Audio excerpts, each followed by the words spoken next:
Seaton's Aunt by Walter de la Mare. Part 1. I had heard rumours of Seaton's aunt long before I actually encountered her. Seaton, in the hush of confidence, or at any little show of toleration on our part, would remark, "My aunt," or "my old aunt, you know," as if his relative might be a kind of cement to an entente cordiale.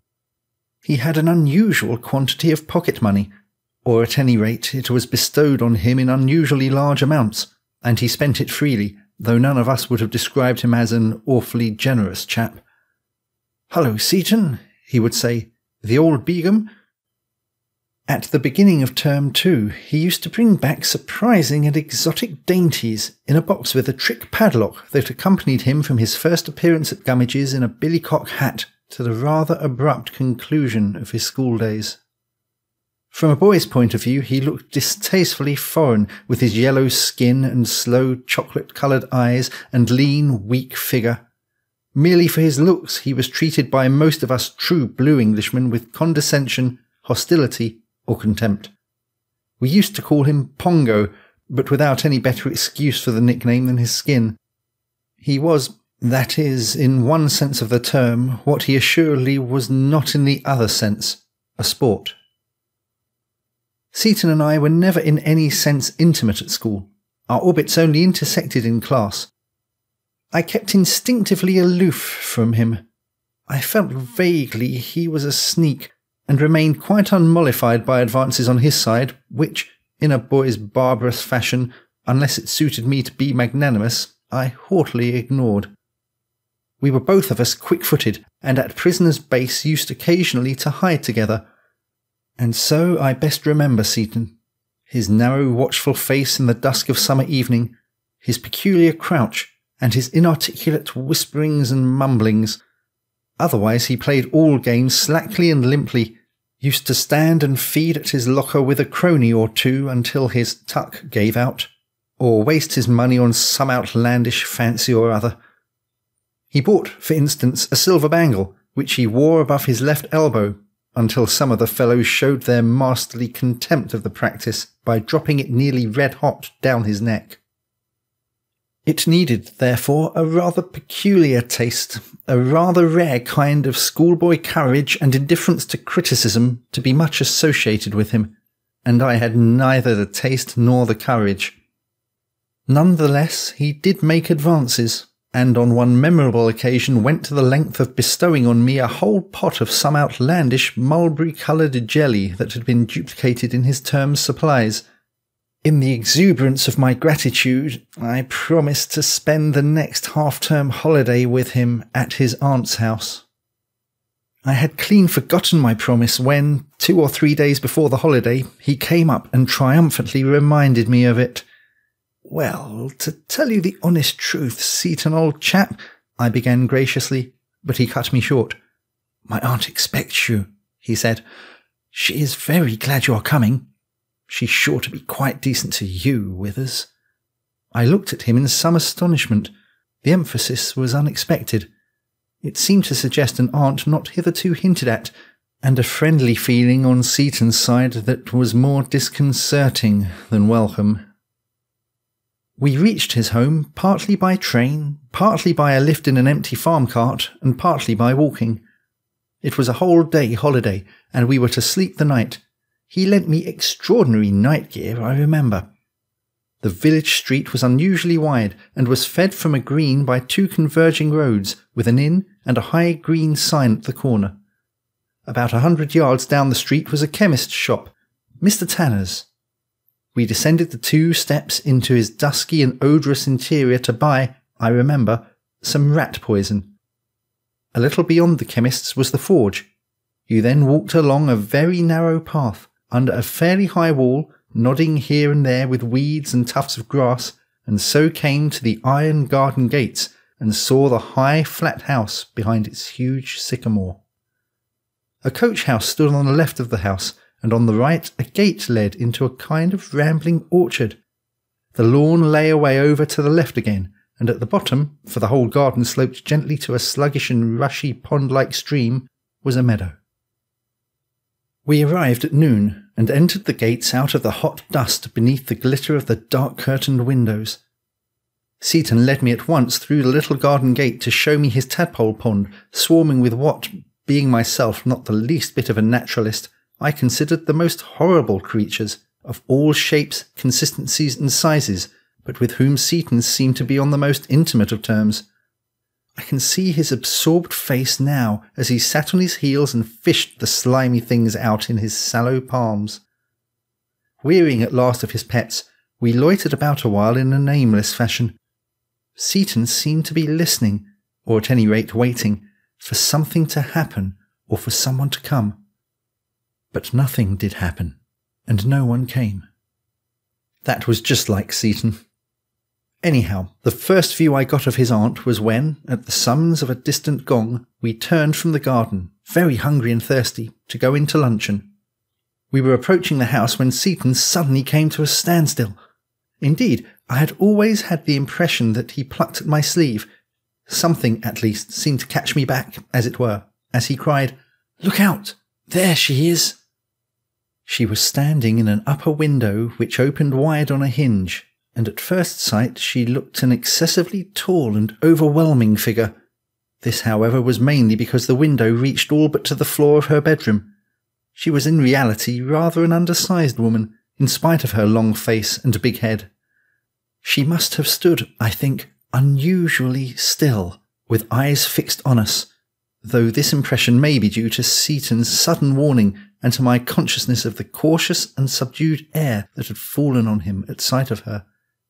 I know that without the least reason in the world I felt a kind of guiltiness, as if I had been caught. There was a silvery star pattern sprinkled on her black silk dress, and even from the ground I could see the immense coils of her hair and the rings on her left hand, which was held fingering the small jet buttons of her bodice. She watched our united advance without stirring, until, imperceptibly, her eyes raised and lost themselves in the distance, so that it was out of an assumed reverie that she appeared suddenly to awaken to our presence beneath her when we drew close to the house. "So this is your friend Mr. Smithers, I suppose?" she said, bobbing to me. "Withers, aunt," said Seaton. "It's much the same," she said, with eyes fixed on me. "Come in, Mr. Withers, and bring him along with you." She continued to gaze at me. At least, I think she did so. I know that the fixity of her scrutiny and her ironical "Mr." made me feel peculiarly uncomfortable. But she was extremely kind and attentive to me, though perhaps her kindness and attention showed up more vividly against her complete neglect of Seaton. Only one remark that I have any recollection of she made to him. "When I look on my nephew, Mr. Smithers, I realise that dust we are, and dust shall become. You are hot, dirty, and incorrigible, Arthur." She sat at the head of the table, Seaton at the foot, and I, before a wide waste of damask tablecloth between them. It was an old and rather close dining room, with windows thrown wide to the green garden and a wonderful cascade of fading roses. Miss Seaton's great chair faced this window, so that its rose-reflected light shone full on her yellowish face, and on just such chocolate eyes as my schoolfellows', except that hers were more than half covered by unusually long and heavy lids. There she sat, eating, with those sluggish eyes fixed for the most part on my face. Above them stood the deep-lined fork between her eyebrows, and above that the wide expanse of a remarkable brow beneath its strange, steep bank of hair.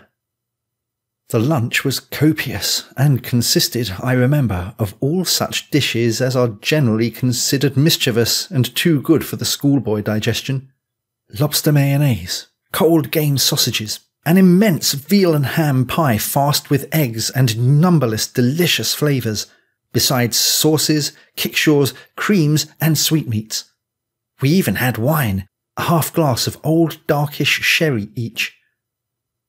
Miss Seaton enjoyed and indulged an enormous appetite.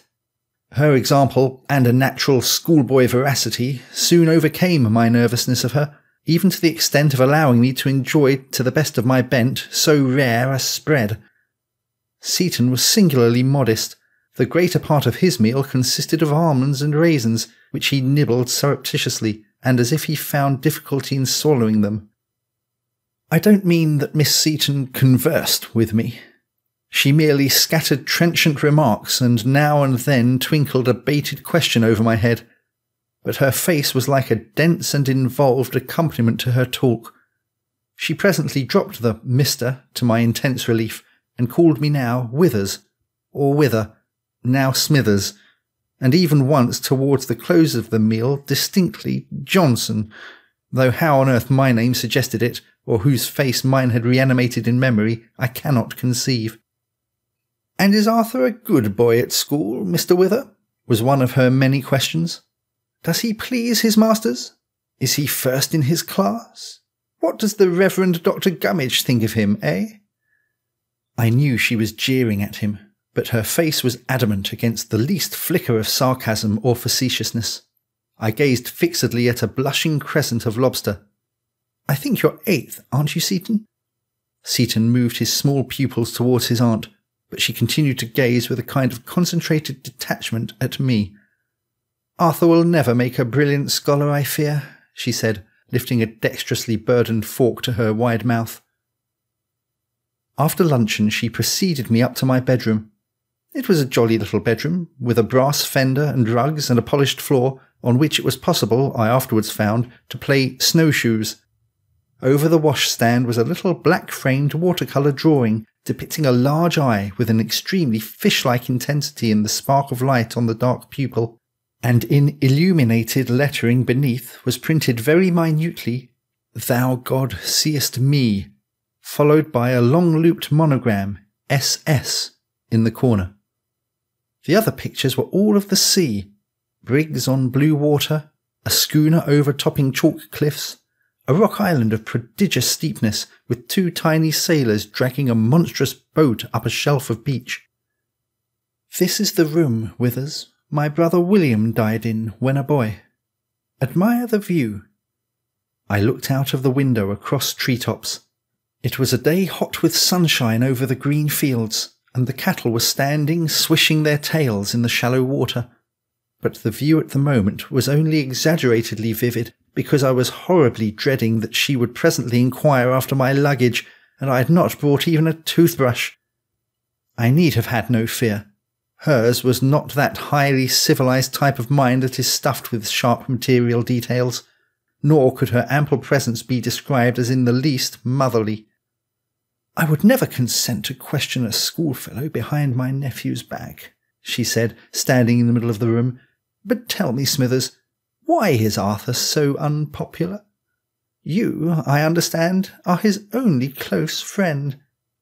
She stood in a dazzle of sun, and out of it her eyes regarded me with such leaden penetration beneath their thick lids that I doubt if my face concealed the least thought from her. "But there," she added very suavely, stooping her head a little, "don't trouble to answer me. I never extort an answer. Boy's a queer fish. Brains might perhaps have suggested his washing hands before luncheon, but not my choice, Smithers. God forbid. And now, perhaps, you would like to go into the garden again. I cannot actually see from here, but I should not be surprised if Arthur is now skulking behind that hedge." He was. I saw his head come out and take a rapid glance at the windows. "Join him, Mr. Smithers. We shall meet again, I hope, at the tea-table.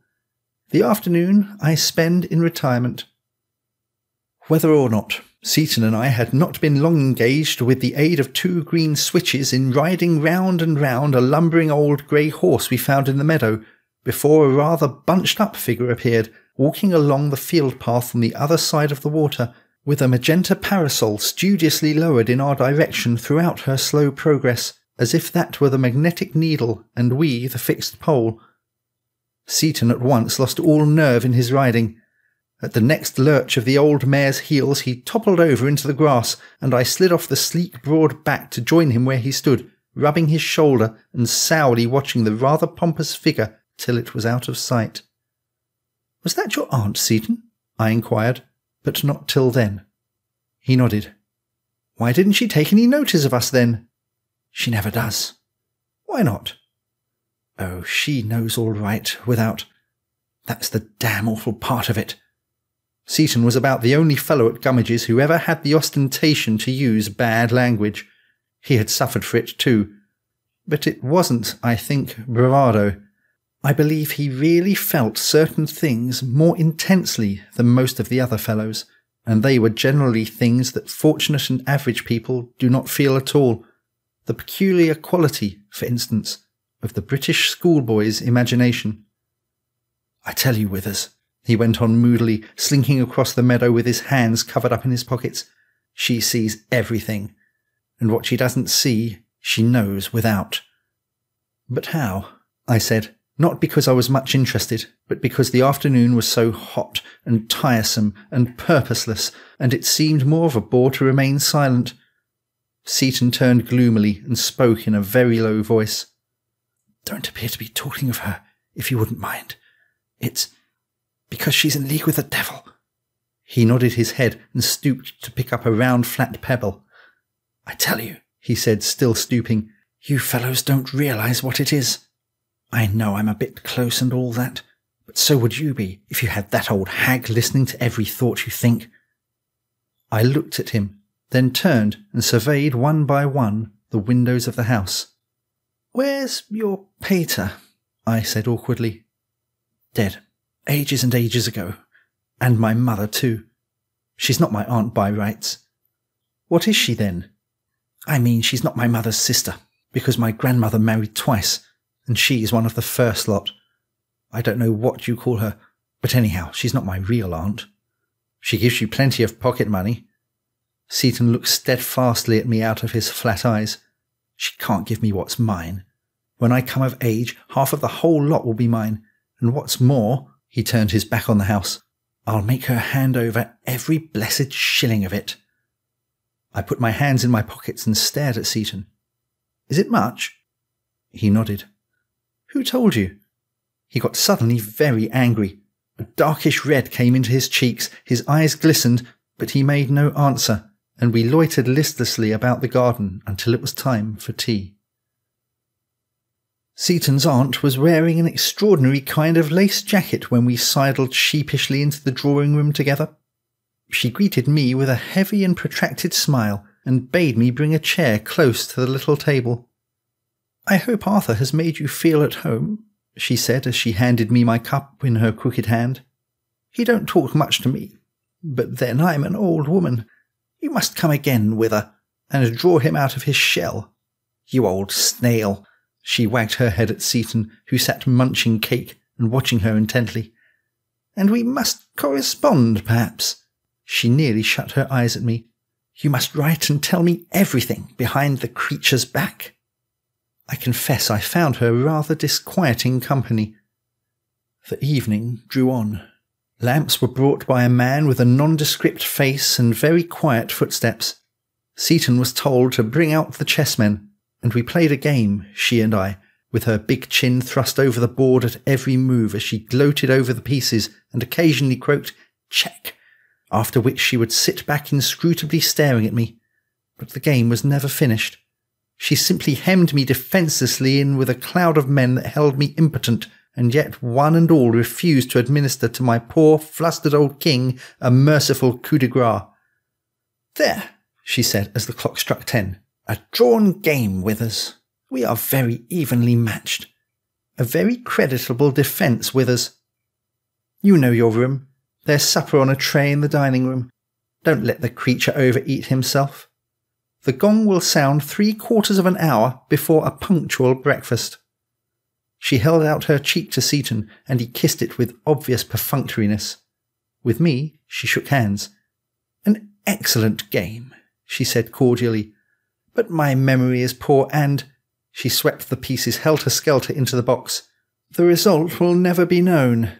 She raised her great head far back. "Eh?" It was a kind of challenge, and I could only murmur, "Oh, I was absolutely in a hole, you know," when she burst out laughing and waved us both out of the room. Seaton and I stood and ate our supper, with one candlestick to light us, in a corner of the dining room. "Well, and how would you like it?" he said very softly, after cautiously poking his head round the doorway. Like what? Being spied on. Every blessed thing you do and think. I shouldn't like it at all, I said, if she does. And yet you let her smash you up at chess. I didn't let her, I said indignantly. Well, you funked it then. And I didn't funk it either, I said. She's so jolly clever with her knights. Seaton stared fixedly at the candle. You wait. That's all, he said slowly, and we went upstairs to bed. I had not been long in bed, I think, when I was cautiously awakened by a touch on my shoulder, and there was Seaton's face in the candlelight and his eyes looking into mine.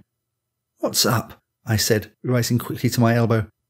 Don't scurry, he whispered, or she'll hear. I'm sorry for waking you, but I didn't think you'd be asleep so soon. Why, what's the time then? Seaton wore what was then rather unusual, a night suit, and he hauled his big silver watch out of the pocket in his jacket. It's 11:45. I never get to sleep before 12. Not here. What do you do then?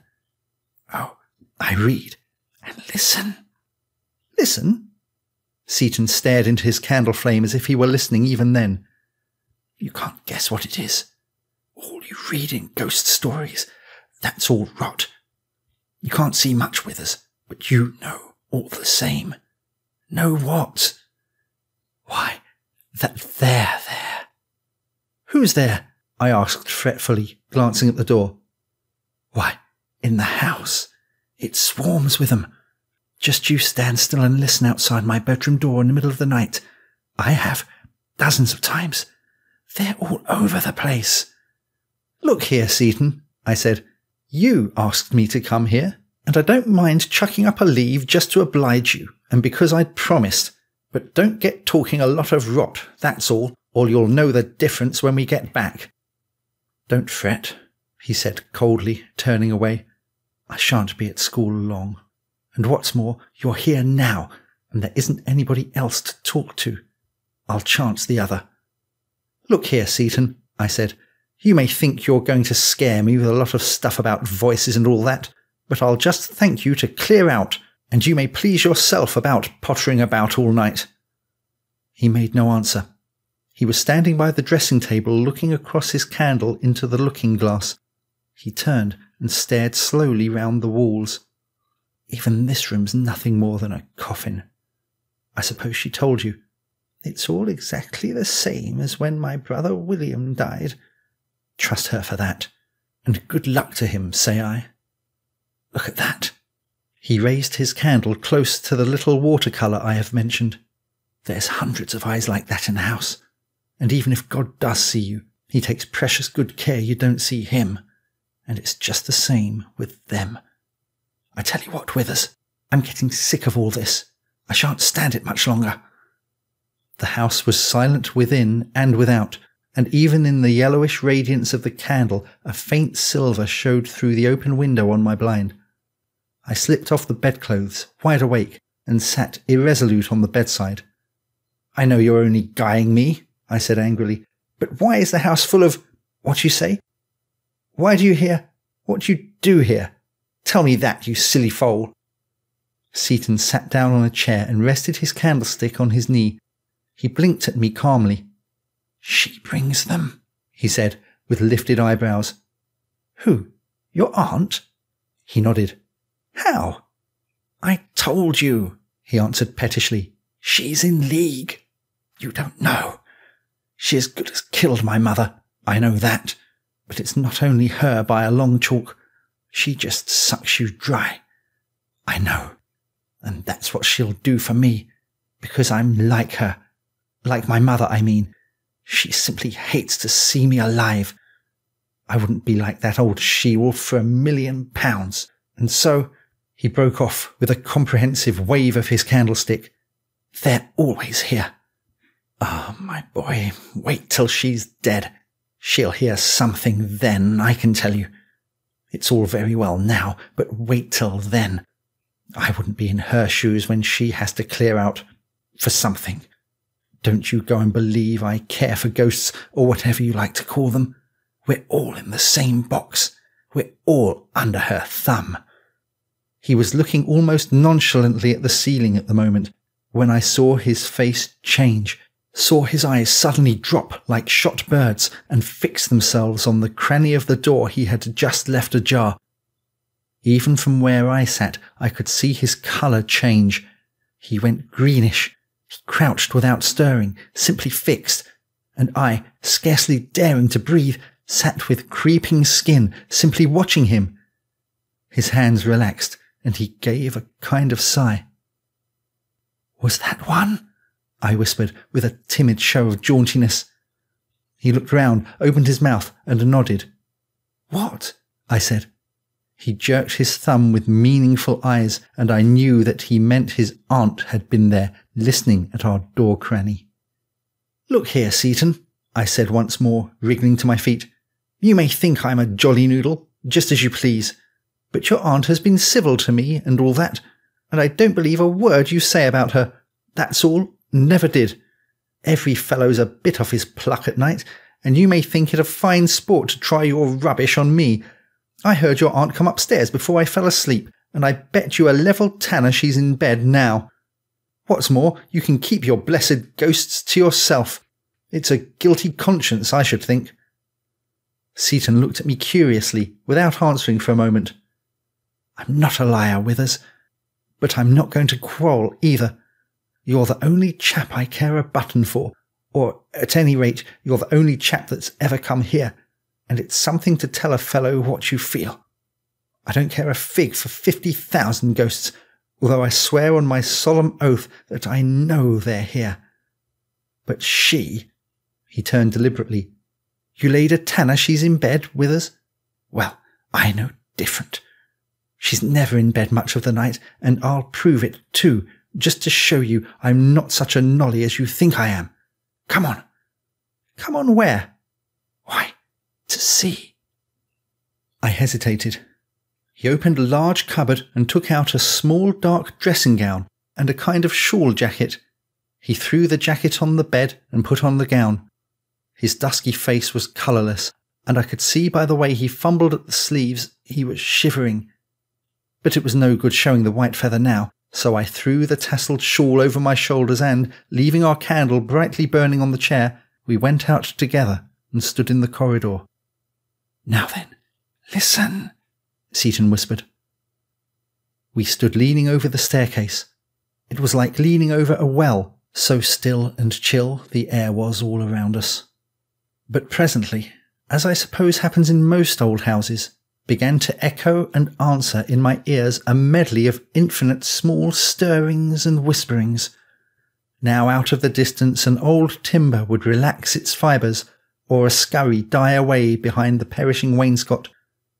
But amid and behind such sounds as these, I seemed to begin to be conscious, as it were, of the lightest of footfalls, sounds as faint as the vanishing remembrances of voices in a dream. Seaton was all in obscurity except his face. Out of that his eyes gleamed darkly, watching me. "You'd hear too in time, my fine soldier," he muttered. "Come on." He descended the stairs, slipping his lean fingers lightly along the balusters. He turned to the right at the loop, and I followed him barefooted along a thickly carpeted corridor. At the end stood a door ajar, and from here we very stealthily and in complete blackness ascended 5 narrow stairs. Seaton, with immense caution, slowly pushed open a door, and we stood together looking into a great pool of duskiness, out of which, lit by the feeble clearness of a nightlight, rose a vast bed. A heap of clothes lay on the floor. Beside them 2 slippers dozed, with noses each to each, 2 yards apart. Somewhere a little clock ticked huskily.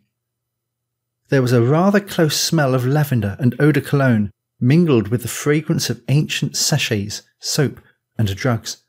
Yet it was a scent even more peculiarly commingled than that. And the bed! I stared warily in. It was mounded gigantically, and it was empty. Seaton turned a vague pale face, all shadows. "What did I say?" he muttered. Who's the fool now, I say? How are we going to get back without meeting her, I say? Answer me that. Oh, I wish to goodness you hadn't come here with us. He stood visibly shivering in his skimpy gown, and could hardly speak for his teeth chattering. And very distinctly, in the hush that followed his whisper, I heard approaching a faint, unhurried, voluminous rustle. Seaton clutched my arm, dragged me to the right across the room to a large cupboard, and drew the door close to on us. And presently, as with bursting lungs I peeped out into the long, low, curtained bedroom, waddled in that wonderful great head and body. I can see her now, all patched and lined with shadow. Her tied-up hair, she must have had enormous quantities of it for so old a woman. Her heavy lids above those flat, slow, vigilant eyes. She just passed across my ken in the vague dusk, but the bed was out of sight. We waited on and on, listening to the clock's muffled ticking. Not the ghost of a sound rose up from the great bed. Either she lay archly listening, or slept a sleep serener than an infant's. And when it seemed we had been hours in hiding, and were cramped, chilled, and half suffocated, we crept out on all fours, with terror knocking at our ribs, and so down the 5 narrow stairs and back to the little candle-lit blue and gold bedroom. Once there, Seaton gave in. He sat livid on a chair with closed eyes. "Here," I said, shaking his arm. "I'm going to bed. I've had enough of this foolery. I'm going to bed." His lids quivered, but he made no answer. I poured out some water into my basin and, with that cold pictured azure eye fixed on us, bespattered Seaton's sallow face and forehead and dabbled his hair. He presently sighed and opened fish-like eyes. "Come on," I said. "Don't get shamming. There's a good chap. Get on my back if you like, and I'll carry you into your bedroom." He waved me away and stood up. So, with my candle in one hand, I took him under the arm and walked him along according to his direction down the corridor. His was a much dingier room than mine, and littered with boxes, paper, cages, and clothes. I huddled him into bed, and turned to go, and suddenly, I can hardly explain it now, a kind of cold and deadly terror swept over me. I almost ran out of the room, with eyes fixed rigidly in front of me, blew out my candle, and buried my head under the bedclothes. End of Seaton's Aunt, Part 1. Recording by Rafe Ball. Seaton's Aunt by Walter Delamere, Part 2. When I awoke, roused by a long-continued tapping at my door, sunlight was raying in on cornice and bedpost, and birds were singing in the garden. I got up, ashamed of the night's folly, dressed quickly, and went downstairs. The breakfast room was sweet with flowers and fruit and honey. Seaton's aunt was standing in the garden beside the open French window, feeding a great flutter of birds. I watched her for a moment, unseen. Her face was set in a deep reverie beneath the shadow of a big, loose sun hat. It was deeply lined, crooked, and, in a way I can't describe, fixedly vacant and strange. I coughed, and she turned at once with a prodigious smile to inquire how I had slept. And in that mysterious way by which we learn each other's secret thoughts without a sentence spoken, I knew that she had followed every word and movement of the night before, and was triumphing over my affected innocence, and ridiculing my friendly and too easy advances. We returned to school, Seaton and I, lavishly laden, and by rail all the way. I made no reference to the obscure talk we had had, and resolutely refused to meet his eyes or to take up the hints he let fall. I was relieved, and yet I was sorry to be going back, and strode on as fast as I could from the station, with Seaton almost trotting at my heels. But he insisted on buying more fruit and sweets, my share of which I accepted with a very bad grace. It was uncomfortably like a bribe, and, after all, I had no quarrel with his rum old aunt, and hadn't really believed half the stuff he had told me. I saw as little of him as I could after that. He never referred to our visit or resumed his confidences, though in class I would sometimes catch his eye fixed on mine, full of a mute understanding, which I easily affected not to understand. He left Gummidge's, as I have said, rather abruptly, though I never heard of anything to his discredit, and I did not see him or have any news of him again till by chance we met one summer's afternoon in the Strand. He was dressed rather oddly in a coat too large for him and a bright silky tie, but we instantly recognised one another under the awning of a cheap jeweller's shop. He immediately attached himself to me and dragged me off, not too cheerfully, to lunch with him at an Italian restaurant nearby. He chatted about our old school, which he remembered only with dislike and disgust, told me cold-bloodedly of the disastrous fate of one or two of the old fellows who had been among his chief tormentors, insisted on an expensive wine and the whole gamut of the rich menu, and finally informed me, with a good deal of niggling, that he had come up to town to buy an engagement ring. "And of course, how is your aunt?" I inquired at last. He seemed to have been awaiting the question. It fell like a stone into a deep pool. So many expressions flitted across his long, un-English face. "She's aged a good deal," he said softly, and broke off. "She's been very decent," he continued presently after, and paused again. "In a way." He eyed me fleetingly. "I dare say you heard that that is, that we had lost a good deal of money." "No," I said. "Oh, yes," said Seaton, and paused again.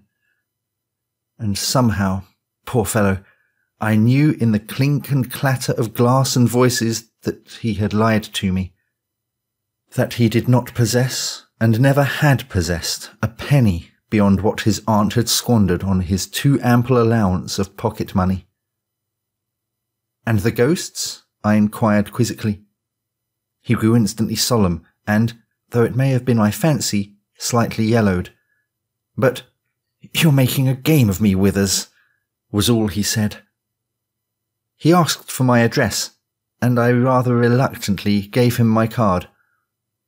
"Look here, Withers," he said, as we stood in the sunlight on the thronging curb, saying goodbye. "Here I am, and it's all very well. I'm not perhaps as fanciful as I was. But you are practically the only friend I have on earth, except Alice. And there, to make a clean breast of it, I'm not sure that my aunt cares much about my getting married. She doesn't say so, of course. You know her well enough for that." He looked sidelong at the rattling, gaudy traffic. "What I was going to say is this. Would you mind coming down? You needn't stay the night, unless you please, though, of course, you know that you will be awfully welcome. But I should like you to meet Alice. And then, perhaps, you might tell me your honest opinion of the other, too." I vaguely demurred. He pressed me, and we parted with a half-promise that I would come. He waved his ball-topped cane at me and ran off in his long jacket after a bus.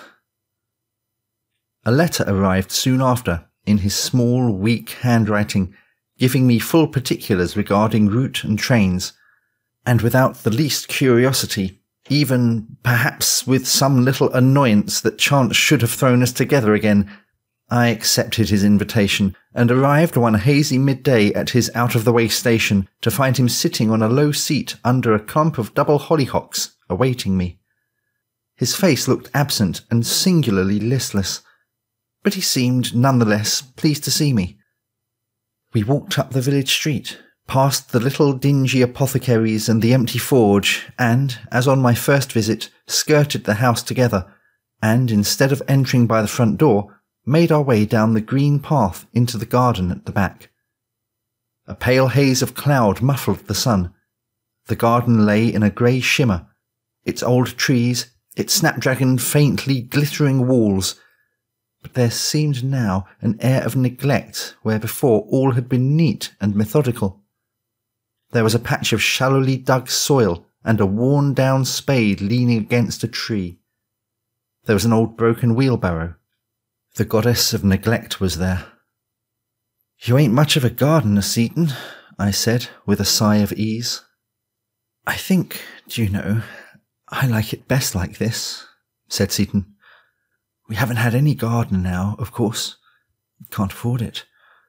He stood staring at his little dark square of freshly turned earth.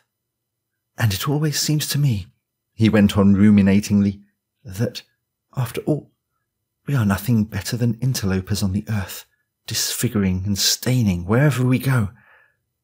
I know it's shocking blasphemy to say so, but then it's different here, you see. We are farther away." "To tell you the truth, Seaton, I don't quite see," I said. "But it isn't a new philosophy, is it? Anyhow, it's a precious beastly one." "It's only what I think," he replied, with all his odd, old, stubborn meekness. We wandered on together, talking little, and still with that expression of uneasy vigilance on Seaton's face. He pulled out his watch as we stood gazing idly over the green meadow and the dark, motionless bulrushes. "I think, perhaps, it's nearly time for lunch," he said. "Would you like to come in?"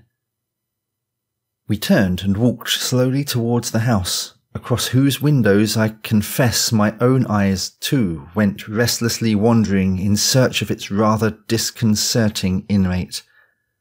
There was a pathetic look of draggledness, of want of means and care, rust and overgrowth and faded paint. Seaton's aunt, a little to my relief, did not share our meal. Seaton carved the cold meat and dispatched a heaped-up plate by the elderly servant for his aunt's private consumption. We talked little and in half-suppressed tones, and sipped a bottle of Madeira, which Seaton had rather heedfully fetched out of the great mahogany sideboard. I played him a dull and effortless game of chess, yawning between the moves he generally made almost at haphazard and with attention elsewhere engaged.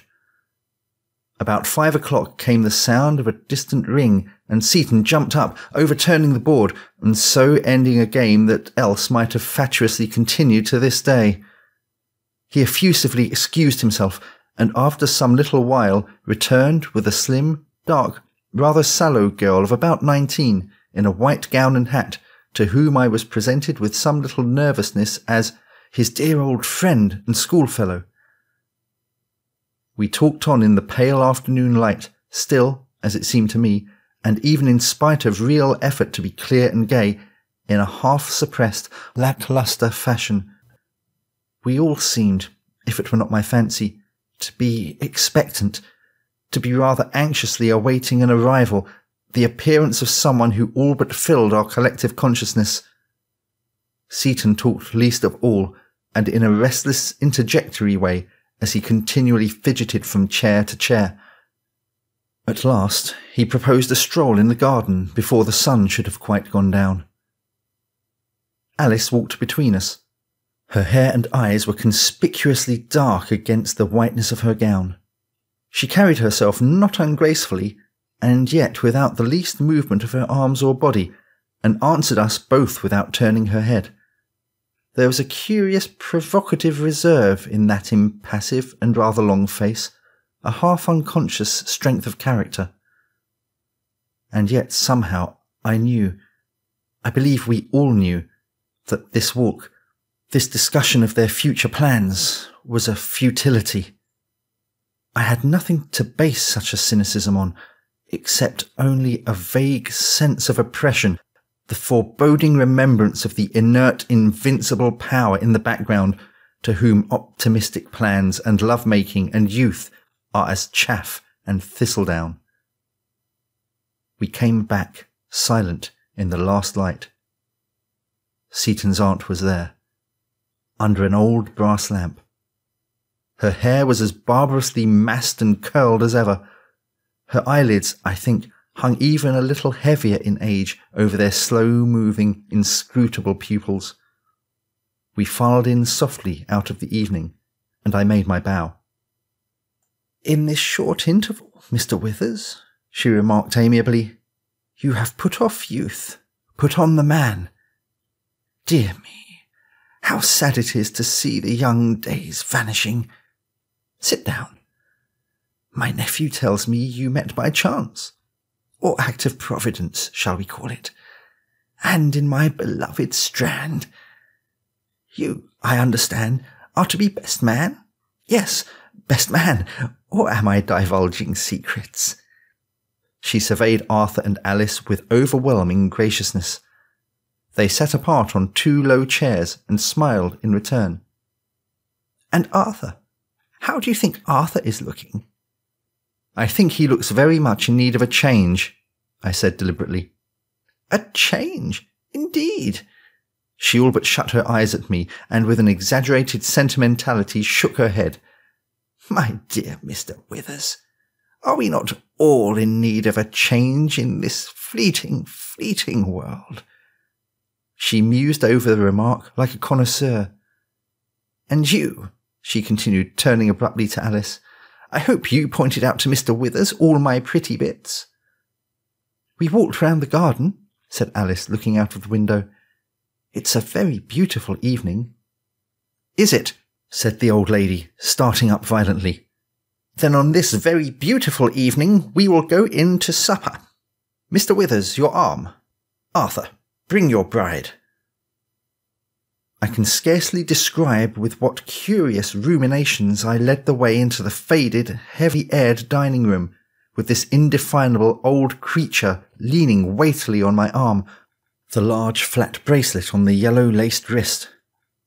She fumed a little, breathed rather heavily, as if with an effort of mind rather than of body, for she had grown much stouter, and yet little more proportionate, and to talk into that great white face so close to mine was a queer experience in the dim light of the corridor, and even in the twinkling crystal of the candles. She was naive, appallingly naive. She was sudden and superficial. She was even arch. And all these in the brief, rather puffy passage from one room to the other, with these 2 tongue-tied children bringing up the rear. The meal was tremendous. I've never seen such a monstrous salad. But the dishes were greasy and overspiced, and were indifferently cooked. One thing only was quite unchanged. My hostess's appetite was as gargantuan as ever. The old solid candelabra that lighted us stood before her high-backed chair. Seaton sat a little removed, with his plate almost in darkness. And throughout this prodigious meal his aunt talked, mainly to me, mainly at Seaton, with an occasional satirical courtesy to Alice and muttered explosions of directions to the servant. She had aged, and yet, if it be not nonsense to say so, seemed no older. I suppose to the pyramids a decade is but as the rustling down of a handful of dust. And she reminded me of some such unshakable prehistoricism. She certainly was an amazing talker, racy, extravagant, with a delivery that was perfectly overwhelming. As for Seaton, her flashes of silence were for him. On her enormous volubility would suddenly fall a hush. Acid sarcasm would be left implied, and she would sit softly moving her great head with eyes fixed fully in a dreamy smile, but with her whole attention, one could see, slowly, joyously absorbing his mute discomfiture. She confided in us her views on a theme vaguely occupying at the moment, I suppose, all our minds. "We have barbarous institutions, and so must put up, I suppose, with a never-ending procession of fools ad infinitum. Marriage, Mr. Withers, was instituted in the privacy of a garden, sub rosa, as it were. Civilization flaunts it in the glare of day. The dull marry the poor, the rich the effete, and so our New Jerusalem is peopled with naturals, plain and coloured at either end. I detest folly. I detest still more, if I must be frank, dear Arthur, mere cleverness. Mankind has simply become a tailless host of uninstinctive animals. We should never have taken to evolution, Mr. Withers. Natural selection? Little gods and fishes. The deaf for the dumb. We should have used our brains. Intellectual pride, the ecclesiastics call it. And by brains, I mean... What do I mean, Alice? I mean, my dear child, and she laid 2 gross fingers on Alice's narrow sleeve, I mean courage. Consider it, Arthur. I read that the scientific world is once more beginning to be afraid of spiritual agencies that tap and actually float, bless their hearts. I think just one more of those mulberries. Thank you. They talk about blind love, she ran inconsequently on as she helped herself with eyes fixed on the dish.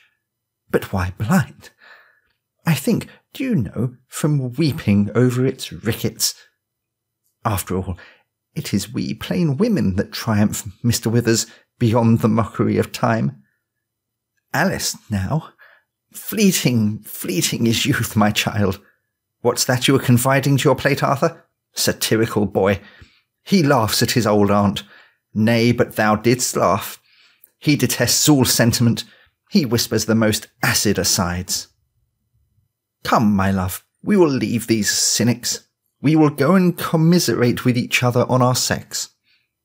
The choice of 2 evils, Mr. Smithers. I opened the door, and she swept out as if borne on a torrent of unintelligible indignation, and Arthur and I were left in the clear, 4-flamed light, alone. For a while we sat in silence. He shook his head at my cigarette case, and I lit a cigarette. Presently he fidgeted in his chair and poked his head forward into the light.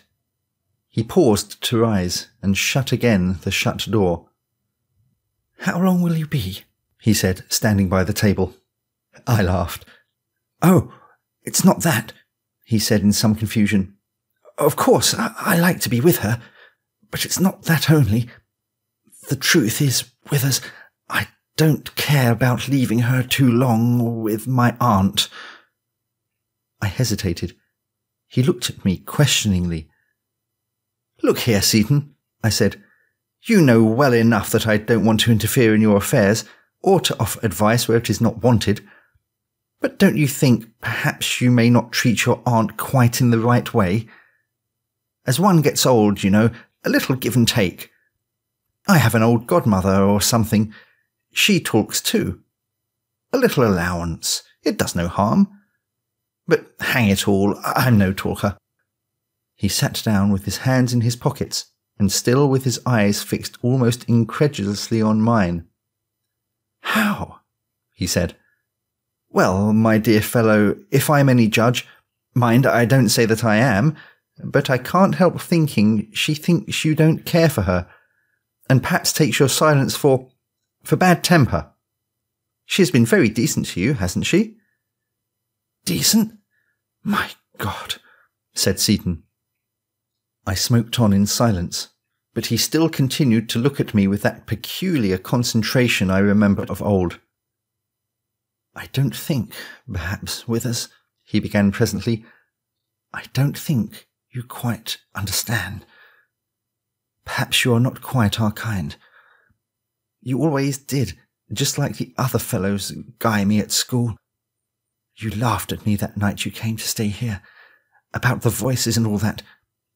But I don't mind being laughed at, because I know." "Know what?" It was the same old system of dull question and evasive answer. "I mean, I know that what we see and hear is only the smallest fraction of what is. I know she lives quite out of this. She talks to you, but it's all make-believe. It's all a parlour game. She's not really with you, only pitting her outside wits against yours and enjoying the fooling. She's living on inside, on what you're rotten without. That's what it is, a cannibal feast. She's a spider. It doesn't much matter what you call it. It means the same kind of thing. I tell you, Withers, she hates me, and you can scarcely dream what that hatred means. I used to think I had an inkling of the reason. It's oceans deeper than that. It just lies behind. Herself against myself. Why, after all, how much do we really understand of anything? We don't even know our own histories, and not a tenth of the reasons. What has life been to me? Nothing but a trap. And when one is set free, it only begins again. I thought you might understand. But you're on a different level. That's all. What on earth are you talking about? I said, half contemptuously, in spite of myself. I mean what I say, he said gutturally. All this outside's only make-believe. But there, what's the good of talking? So far as this is concerned, I'm as good as done. You wait. Seaton blew out 3 of the candles and, leaving the vacant room in semi-darkness, we groped our way along the corridor to the drawing room. There a full moon stood shining in at the long garden windows. Alice sat stooping at the door with her hands clasped, looking out, alone. "Where is she?" Seaton asked in a low tone. Alice looked up. Their eyes met in a kind of instantaneous understanding, and the door immediately afterwards opened behind us. "Such a moon," said a voice that, once heard, remained unforgettably on the ear. "A night for lovers, Mr. Withers, if ever there was one. Get a shawl, my dear Arthur, and take Alice for a little promenade. I dare say we old cronies will manage to keep awake. Hasten, hasten, Romeo! My poor, poor Alice, how laggard a lover!" Seaton returned with a shawl. They drifted out into the moonlight. My companion gazed after them till they were out of hearing, turned to me gravely, and suddenly twisted her white face into such a convulsion of contemptuous amusement that I could only stare blankly in reply. "Dear, innocent children," she said with inimitable unctuousness. Well, well, Mr. Withers, we poor seasoned old creatures must move with the times. Do you sing? I scouted the idea. Then you must listen to my playing. Chess, she clasped her forehead with both cramped hands.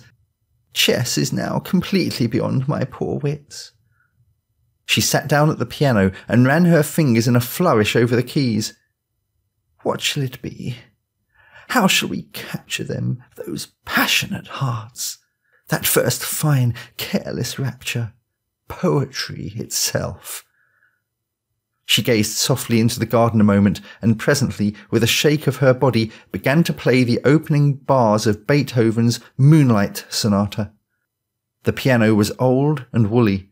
She played without music. The lamplight was rather dim. The moonbeams from the window lay across the keys. Her head was in shadow. And whether it was simply due to her personality or to some really occult skill in her playing, I cannot say. I only know that she gravely and deliberately set herself to satirize the beautiful music. It brooded on the air, disillusioned, charged with mockery and bitterness. I stood at the window. Far down the path I could see the white figure glimmering in that pool of colourless light. A few faint stars shone, and still that amazing woman behind me dragged out of the unwilling keys her wonderful grotesquerie of youth and love and beauty. It came to an end.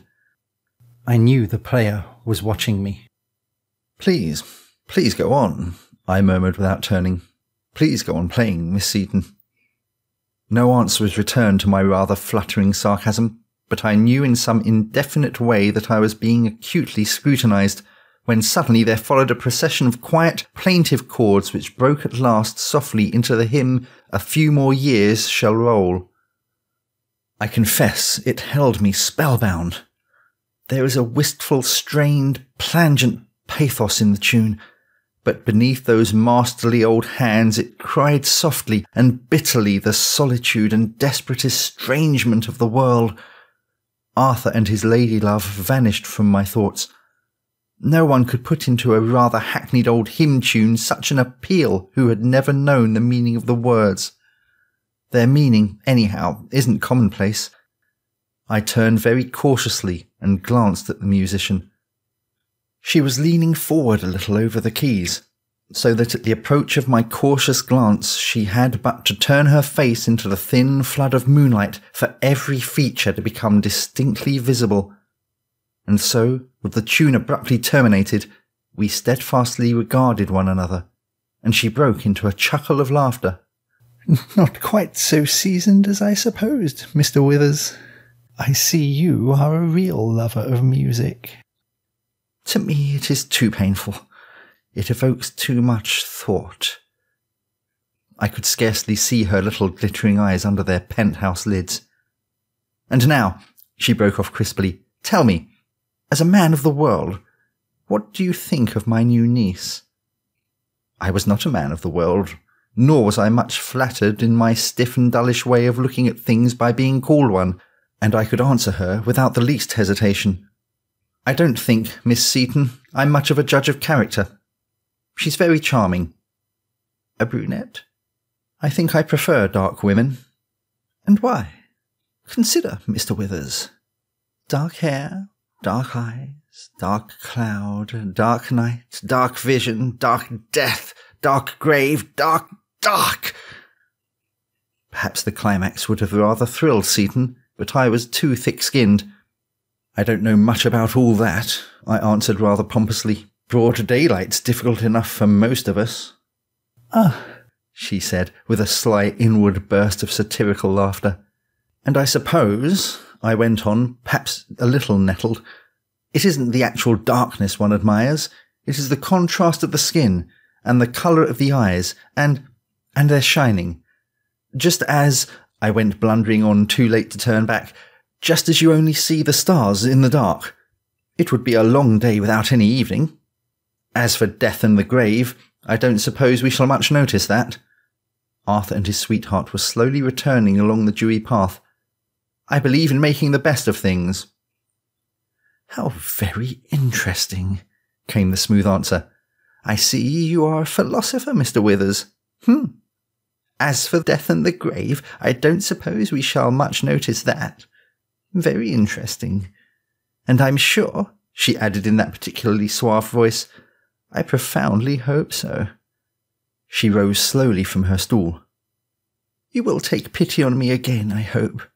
You and I would get on famously. Kindred spirits. Elective affinities. And, of course, now that my nephew's going to leave me, now that his affections are centred on another, I shall be a very lonely old woman. Shall I not, Arthur?" Seaton blinked stupidly. "I didn't hear what you said, Aunt." "I was telling our old friend, Arthur, that when you are gone I shall be a very lonely old woman." "Oh, I don't think so," he said in a strange voice. "He means, Mr. Withers, he means, my dear child," she said, sweeping her eyes over Alice, "he means that I shall have memory for company, heavenly memory, the ghosts of other days. Sentimental boy. And did you enjoy our music, Alice? Did I really stir that youthful heart? Oh, continued the horrible old creature. You billers and cooers, I have been listening to such flatteries, such confessions. Beware, Arthur, there's many a slip." She rolled her little eyes at me, she shrugged her shoulders at Alice, and gazed an instant stonily into her nephew's face. I held out my hand. Good night, she cried. "He that fights and runs away. Good night, Mr. Withers. Come again soon." She thrust out her cheek at Alice, and we all three filed slowly out of the room. Black shadow darkened the porch and half the spreading sycamore. We walked without speaking up the dusty village street. Here and there a crimson window glowed. At the fork of the high road I said goodbye. but I had hardly taken more than a dozen paces when a sudden impulse seized me. "Seaton," I called. He turned in the moonlight. "You have my address. If by any chance, you should care to spend a week or two in town between this and the day, we should be delighted to see you." "Thank you, Withers. Thank you," he said in a low voice. "I dare say," I waved my stick gallantly to Alice, "I dare say you will be doing some shopping. We could all meet," I added, laughing. Thank you, Withers. Immensely," he repeated. And so we parted.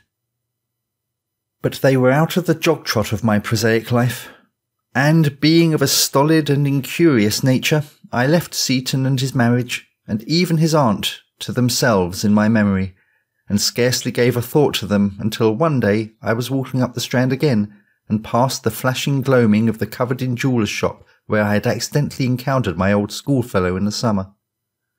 It was one of those still close autumnal days after a rainy night. I cannot say why, but a vivid recollection returned to my mind of our meeting, and how suppressed Seaton had seemed, and of how vainly he had endeavoured to appear assured and eager. He must be married by now, and had doubtless returned from his honeymoon, and I had clean forgotten my manners, had sent not a word of congratulation, nor, as I might very well have done, and as I knew he would have been immensely pleased at my doing, the ghost of a wedding present. On the other hand, I pleaded with myself, I had had no invitation. I paused at the corner of Trafalgar Square, and at the bidding of one of those caprices that seize occasionally on even an unimaginative mind, I suddenly ran after a green bus that was passing, and found myself bound on a visit I had not in the least foreseen. All the colours of autumn were over the village when I arrived. A beautiful late afternoon sunlight bathed thatch and meadow, but it was close and hot. A child, 2 dogs, a very old woman with a heavy basket I encountered. 1 or 2 incurious tradesmen looked idly up as I passed by. It was all so rural and so still, my whimsical impulse had so much flagged, that for a while I hesitated to venture under the shadow of the sycamore tree to inquire after the happy pair. I deliberately passed by the faint blue gates and continued my walk under the high green and tufted wall.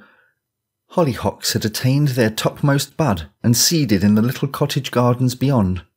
The Michaelmas daisies were in flower. A sweet, warm, aromatic smell of fading leaves was in the air. Beyond the cottages lay a field where cattle were grazing, and beyond that I came to a little churchyard. Then the road wound on, pathless and houseless, among gorse and bracken. I turned impatiently and walked quickly back to the house and rang the bell. The rather colourless elderly woman who answered my inquiry informed me that Miss Seaton was at home, as if only taciturnity forbade her adding, "But she doesn't want to see you."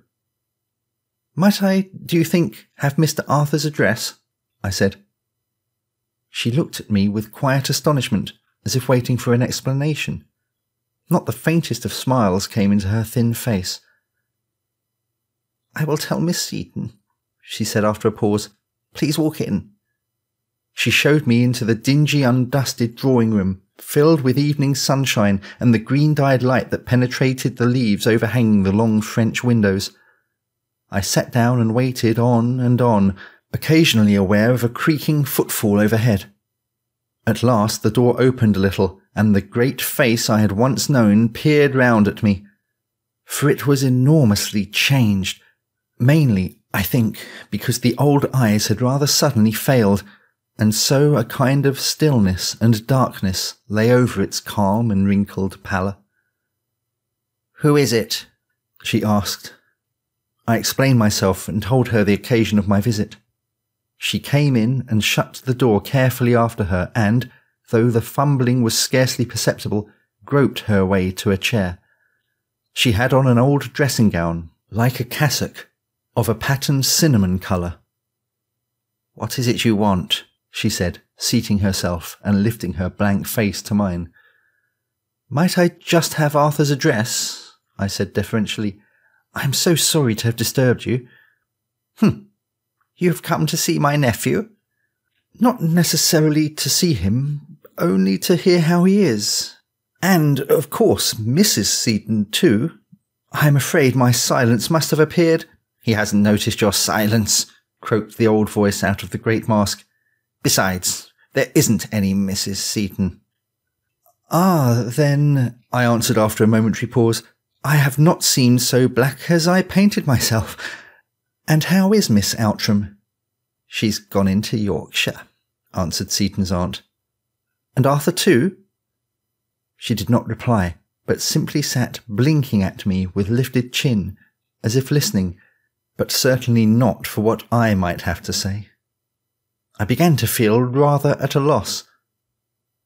"You were no close friend of my nephew's, Mr. Smithers," she said presently. "No," I answered, welcoming the cue.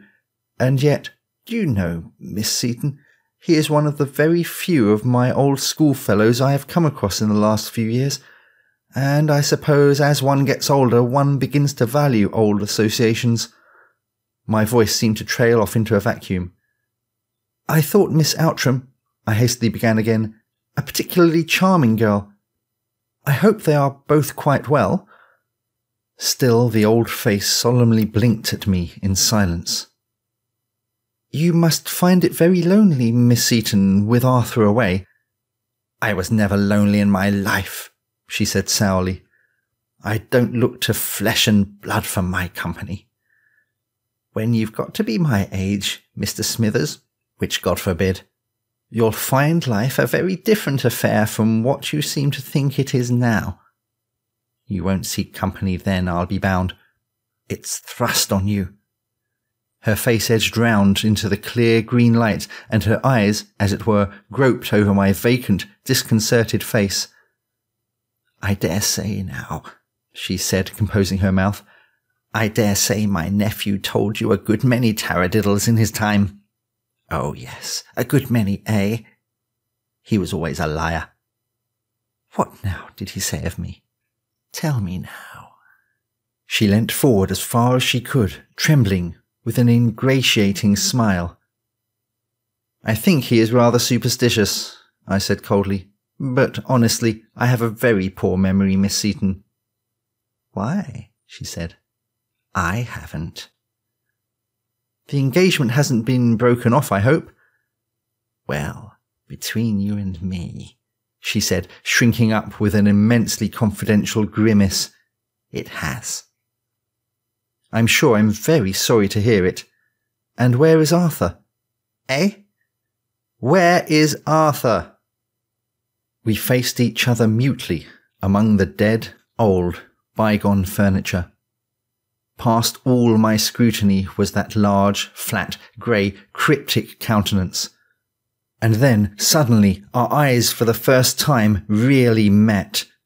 In some indescribable way, out of that thick-lidded obscurity, a far, small something stooped and looked out at me for a mere instant of time that seemed of almost intolerable protraction. Involuntarily, I blinked and shook my head. She muttered something with great rapidity, but quite inarticulately, rose and hobbled to the door. I thought I heard, mingled in broken mutterings, something about tea. Please, don't trouble," I began, but could say no more, for the door was already shut between us. I stood and looked out on the long-neglected garden.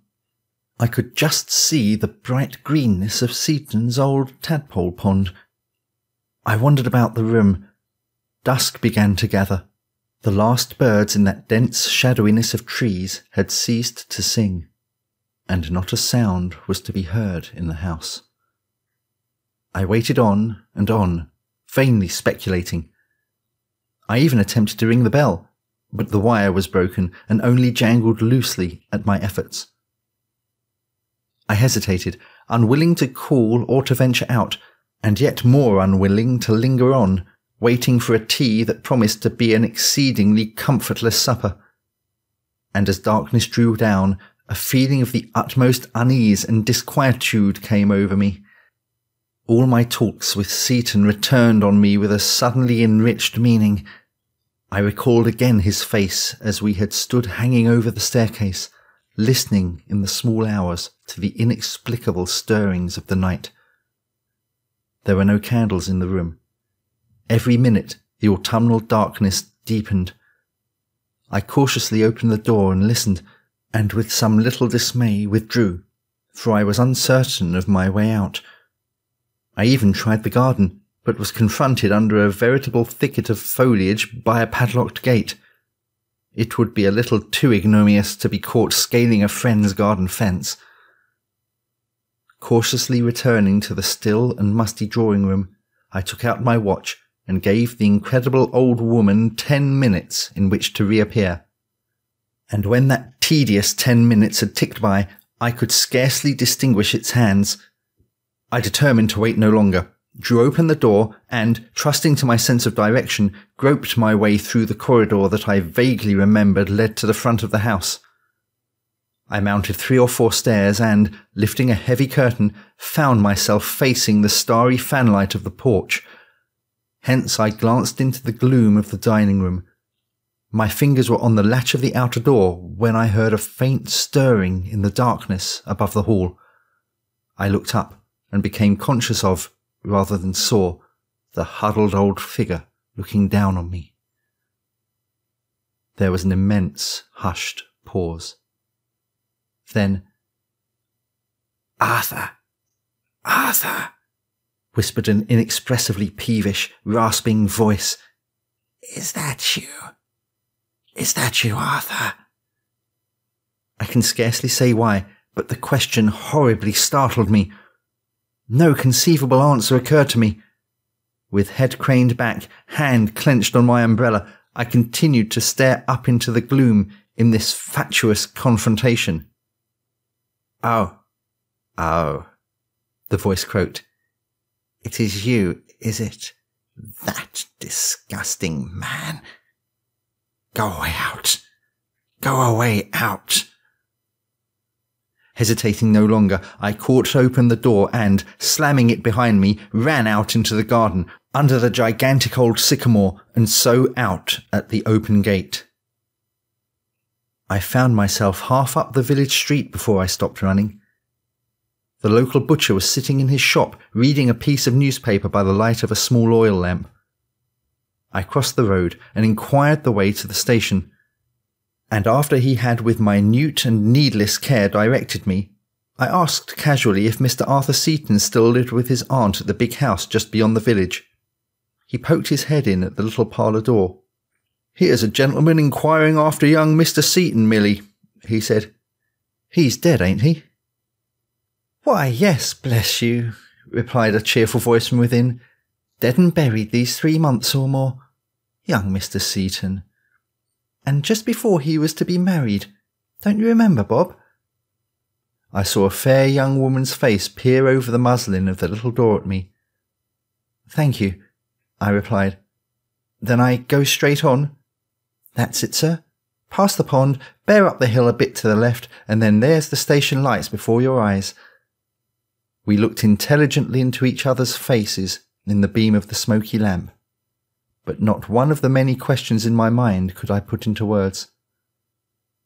And again I paused irresolutely a few paces further on. It was not, I fancy, merely a foolish apprehension of what the raw-boned butcher might think that prevented my going back to see if I could find Seaton's grave in the benighted churchyard. There was precious little use in pottering about in the muddy dark merely to find where he was buried. And yet I felt a little uneasy. My rather horrible thought was that, so far as I was concerned, one of his esteemed few friends, he had never been much better than buried in my mind. End of Seaton's Aunt. Recording by Rafe Ball. End of Lovecraft's Influences and Favourites.